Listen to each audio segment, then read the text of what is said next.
Hi, welcome to my channel. Telangana రాష్ట్రంలో ఇందిరమ్మ ఇళ్ల కోసం వెయిట్ చేస్తున్న ప్రజలకైతే ఒక అప్డేట్ రావడం జరిగింది. పూర్తి వివరాలు తెలుసుకుందాం. వీడియో చూస్తున్నారు బట్ లైక్ చేయట్లేదండి. ప్లీజ్ అండి వీడియోని తప్పకుండా లైక్ చేసి ఛానల్ సబ్స్క్రైబ్ చేసుకోండి. ఓన్లీ జెన్యూన్ అప్డేట్స్ మాత్రమే నా ఛానల్ ద్వారా మీకు అందజేయబడతాయి.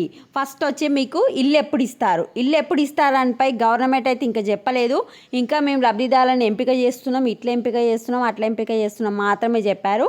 అంటే అనర్హులకు అందకుండా మళ్ళీ పరిశీలించి అర్హులను అయితే ఎంపిక చేస్తున్నామని గవర్నమెంట్ చెప్తుంది. మ్యాక్సిమం వచ్చే నెలలో ఇవ్వడానికి ఎక్కువగా అవకాశాలు ఉన్నాయి. ఇందిరమ్మ ఇండ్లు ఇప్పిస్తామని ఎవరైనా మధ్యదారులు, దళారులు మీకు దగ్గర దందాలు చేస్తే ఎవరైతే ఇందిరమ్మ ఇండ్ల స్కీమ్పై దందాలు చేస్తారో వారిపై కేసులు పెడతామని చెప్పారు.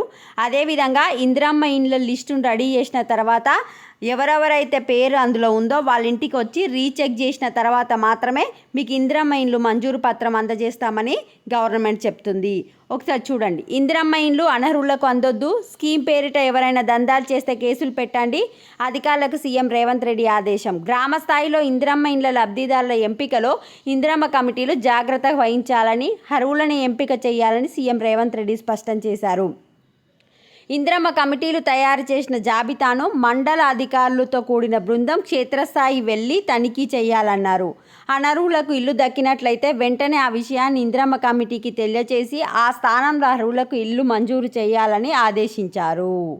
సో ఎవరికైతే అనర్హులకు వచ్చిందో వాళ్ళ నుంచి మళ్ళీ రిటర్న్ అయితే తీసుకోవడం జరుగుతుంది.